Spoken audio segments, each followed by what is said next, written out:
What is going on, everybody? So today I'm going to take you guys along for the ride with me to a tank that's well established, been up for a long time, and just this one's just for fun. I just wanted to give you guys a tank tour. Every time I go to a tank that I don't go to often, I always want to share with you guys so you guys can see. And we service a lot of aquariums, and I like to share with you as many aquariums as I possibly can so you guys can see the kind of the differences and what works and what doesn't work. So we'll be visiting two aquariums today. One first, that's a big red sea tank, and the second one is a smaller red sea tank that's mostly anemones, but it's got some beautiful corals in it. I can't wait to show you. But first, I'm at the shop right now, and I wanted to show you a couple cool things here. Off the jump, look at this nudibranch right here. Look at this bad boy. Just going on the side of the tank, chilling. Very underrated part of the aquarium hobby, nudibranchs. Right next to it is a pink cucumber, hot pink cucumber. That guy's pretty badass. Does a really good job of keeping your sand clean. I thought those went on the rocks, but I think they spend more time in the sand from what I've noticed. But that's a really cool addition. See that guy right there? He's on the sponge. As far as cucumbers go, I like the pink. They stands out more than your more brown colors, the ones that blend into the rock area. These are way better. Then in our holding tank area, these guys just came in this past week. We got a Midas Blenny who's excited to eat some food, which let's go ahead and do that. I got some brine shrimp right here. They're used to it now. They're used to the feeding. Look at everybody going crazy. Some damsels. What else we got in there? I haven't really looked in here. I think a Smith Blenny. No, that's a Coal Tang, Scooter Blenny, damsels over here on this side. Then over to the left, another Midas Blenny, more damsels, coarse wrasse, long-nosed hawkfish. I just love these guys so much. And look, there's a divider here so that that food can't get into there, so they're all just envious of them. Eventually they'll get through there, but I'm gonna go ahead and feed them some brine too. Got a little wrasse there. So a nice selection of fish. I think a Smith Blenny on this side. And down low we have a firefish, another damsel. We have some cardinal fish in here. Let's go. Somebody needs to clean this glass. I guess that would be me. A little bit of brown algae going on here. These will be. This is our preliminary tank. They will be going into quarantine. This is just the system that we put them in right when they come in. So this is all the one system. This is basically the holding tank. These are not for sale. Over here we have two Antheas. Once they're done here, ooh, look at this grouper right here. Look at that bad boy. Ho, ho, ho, ho. Nice. Look at that. So this guy is going to get settled in here. And then after he gets settled in here, is that a powder blue tang? Oh, I didn't even see that. The light's messing me up. I thought it was a brown tang. Once they get settled in here, we will take them over to their quarantine also. But with powder blue tanks, they're so finicky and they're ick magnets and other diseases. We want to make sure that they get comfortable and established before we put them in their quarantine. Ooh, the grouper's even eating the brine. Look at you. Interesting. That grouper fish is actually it's for somebody that you guys know for their saltwater pond. If you know the YouTuber that's going to, put it down in the comments. Let's see if you guys can figure it out. But doing really well right now, eating good. Also wanted to share with you guys, you got the new systems in, new aluminum stands. Really excited about that. It's gonna make the place function a lot better. We're still going through the transition. There's a lot of stuff that needs work on, but we're getting there.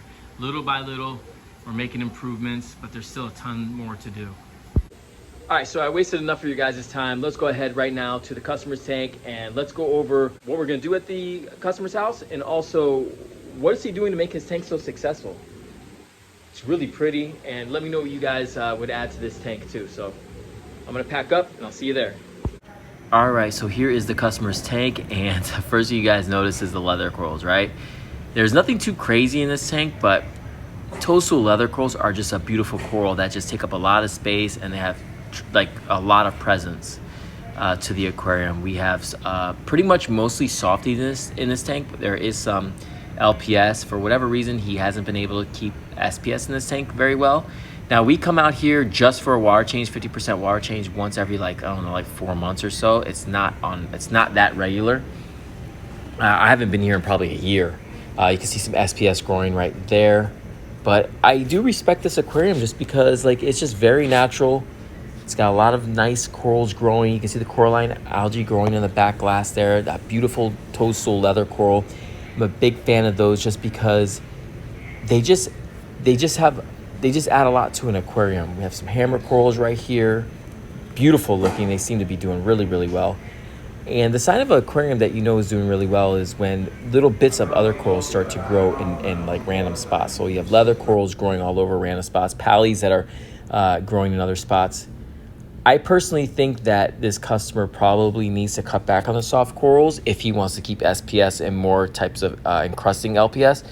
I think this is more of a softy dominated tank, and I think in order to get other corals in here, you probably have to cut back on your softies in order to make other things work. I was worried about this torch coral, but the customer assures me that it doesn't usually do this and it's fine. So I don't know. We'll see how it goes. I'm only here so often, so he knows his tank better than I do. He's pretty active in this. Clowns being hosted by the anemone. Look at the toadstool here. Now that doesn't have much color, but man, it has presence for sure. Like it definitely is an eye catcher, and that's what you need in a reef aquarium. The other thing that I was looking at was these hammer corals. These gold hammers aren't doing too well, and my theory is that those torch corals are probably stinging them.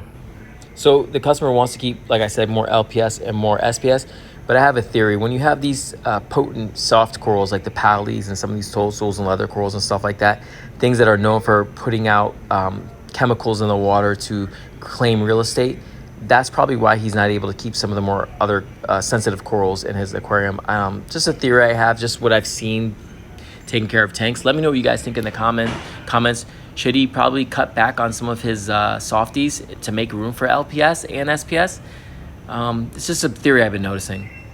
Now we go down below, and this is kind of what technically his refugium should be, but he's using it to keep coral, which he's got anemones in here, a ton of green star polyp. Look at this. There's racks and racks and racks full of green star polyps. We got some rock flower anemones, which are beautiful, which it's crazy that they're in here. And my favorite, obviously, dragon's breath. This is one of my favorite macroalgae. I love the color. This thing is really growing like a plant. It's got good roots on it. Beautiful. Now there is Aptasia in here. I didn't notice it in the display. He must have peppermints or something. I didn't notice it in the display, but look at this. Look at that. Look at that giant Aptasia right there. Wow. Yeah, for the most part, this tank is pretty dope. I didn't realize he has so much Aptasia in here, but I'm a big fan of dragon's breath, and it's one of my favorite macroalgae. Yeah, we got, as far as fish go, we have this little target mandarin. We have a nice selection of fish in this tank. I don't know why that target mandarin is doing that. It's weird. Must see its reflection or something. We got a Melanoris wrasse. We have some tangs in here. A good balance of fish that's just, all in all, I think this tank is just beautiful. Beautiful wrasse right there.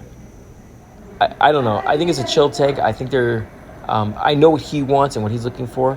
But for any person out there that's into the hobby, would love to have an aquarium like this just because it's successful. On to the next tank. Now this tank, wow. Speaking of well-established, look at the coralline algae that's just growing everywhere in this system. The whole back glass is covered. The return pumps are covered. It is beautiful, and he's got some high-end, not just anemones in here, but corals. Look at these blastos in here, blastomusos. Those are high-end blastos. I'm not sure what they're called, but they're the bright gold mouse. The Recordia mushrooms are bright and growing like insane. I rarely see Recordia mushrooms anymore, and I definitely don't see them growing like how they're growing in this tank, just covering up the whole rock. Amazing. And coralline algae on every square inch of the rock in this tank. Just, it's small aquarium, but it's just chocked full of coral. And today we're going to be probably taking a bunch of these anemones out because honestly, there needs to be more room for other stuff in this tank. The anemones are the star of the aquarium, but I think, you know, when you have beautiful mushroom, he has a Frankenstein bounce mushroom, he has Recordias in there. When you have things like that, you got to make room for other stuff. You can't just dedicate it all to anemones, especially when they're growing as fast as they are. Like this Acanthalia, that's like a $900,000 coral. Now, let me know what you guys would do with this aquarium. I think we should definitely get rid of anemones and make room for some like Montipora and things like that. Maybe some SPS would be cool growing off the back wall like the coralline algae is. I don't know. I love this tank. I think it's beautiful, but we can do more.